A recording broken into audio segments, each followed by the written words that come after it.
Hey creative friends, welcome to my channel and welcome to my kitchen. And if you're coming back to my kitchen for the second in my little mini series of quick mixes, you are not going to be disappointed. This recipe is amazing for a quick mix to have on hand. And again, I'm using the Make a Mix Cookery Cookbook to get my recipes from. I love the fact that so many of you have this. And like I said, I've been married 40 years. In October will be 40 years. And I have probably had this as long as I can remember.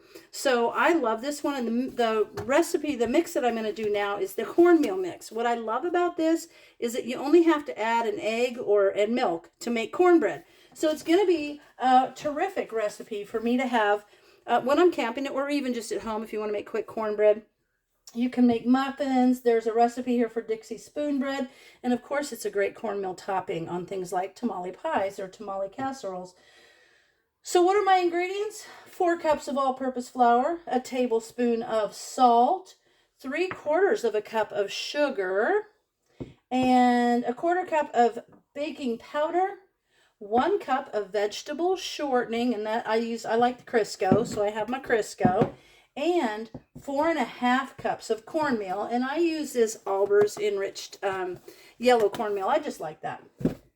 I have actually ground my own cornmeal too. You can do that. You get popcorn and grind it, you make your own cornmeal, which is kind of cool, but I'm kind of at a time crunch right now. I just don't have time, so I'm just going to use it from a box.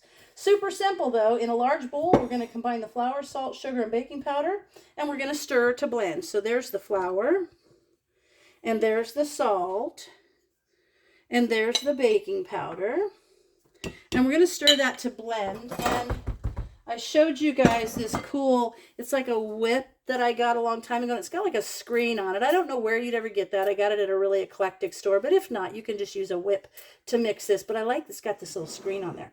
So we're gonna stir this. And oh, I forgot to put the sugar in. Got to put the sugar in. Okay. And then we're going to mix this all up and make sure this is mixed well, kind of all blended in. So it doesn't take much. Just get it all mixed in because you're going to continue to mix this. This isn't like the quick mix that you need to actually sift your flours together. This is just mixing it really well. All right, I think that's good enough. Doesn't take that much. There we go. It's all mixed in. And now we're going to take that pastry blender again.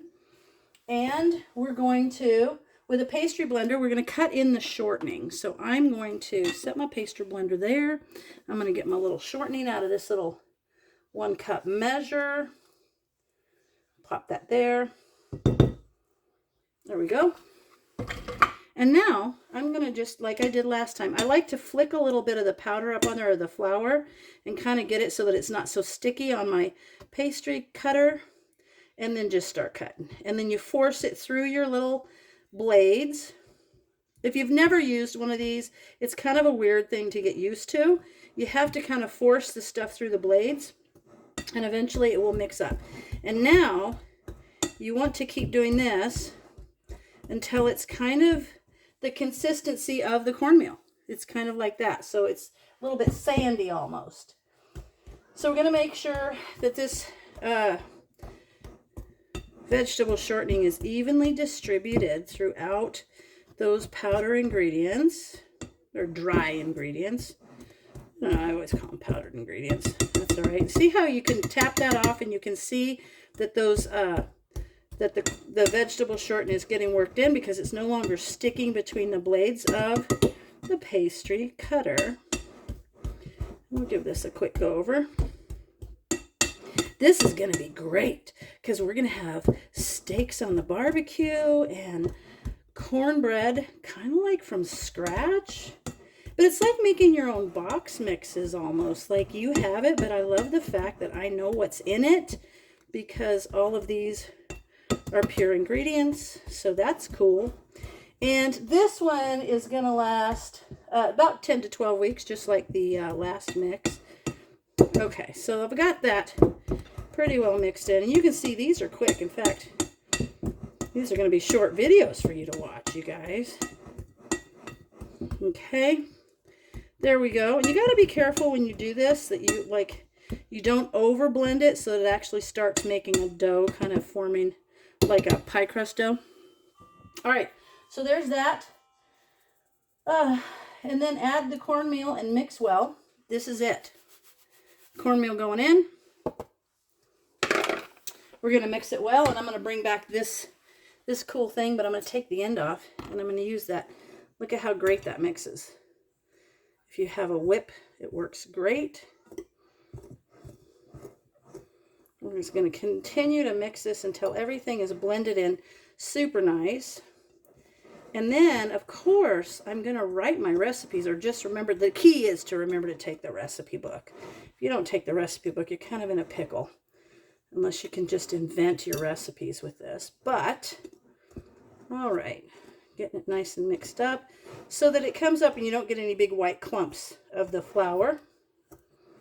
There we go.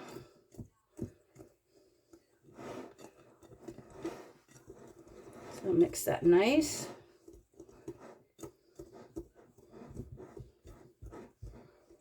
Okay, that looks pretty good.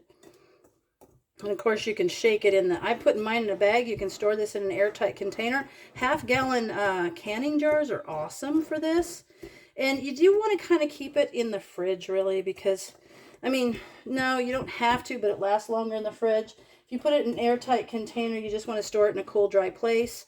If you keep it in the fridge, I don't know, it just seems to be better for it, I guess. I don't see why. I guess you don't really have to, but you can. All right, so now I'm going to label my bag. I'm going to put cornmeal mix, and I'm going to put the date I did it. Cornmeal mix. Today is June the 3rd, 2021, and it's 10 to 12 weeks. Okay, maybe I'm thinking about putting it in the fridge just because that's where I'm going to put it in my camper, because I have extra room in there. You know, you got to watch your storage in those things. Don't always have as much storage as I do in my kitchen. But there we go. I'm putting it in this cool little rack. I think I got a set of 4 of those on Amazon for when I do my freezer meals, which are pretty handy. So now we're going to fill this bag up with this cornmeal mix. And then I will now have my quick mix and my cornmeal mix. And I want to do a mix that's like a basic cookie mix so that I can make, you know, something a little bit more treats-like when we're camping. And it's going to be awesome. More like home when you're on the road. But these will be great. And I love the fact that I don't have to take all these ingredients in my camper, and I can put things in these easy to store little plastic bags. And then this one, I think the first thing I'm going to do is do steaks and maybe some Dixie spoon bread. That'll be so good. And of course, I will do those for you. So there's that. Let me dump the rest of it in. We'll take a look at it. There we go. Oops, I spilled it. But you know me. I spill sometimes. It's actually just trying to make the angle to be able to show it on video. I don't spill this much in general. But what the heck. All right. There we have a bunch of cornmeal mix. And this is like making an awesome thing for your kitchen or your pantry. And this one, we're just going to have to add eggs and milk to make cornmeal or cornbread. And there it is. There's the second mix in my little mini series of mixes. So, as usual, thanks for stopping by, and thanks for subscribing and liking. Please do that if you haven't. And thanks for watching. We'll see you in the next video.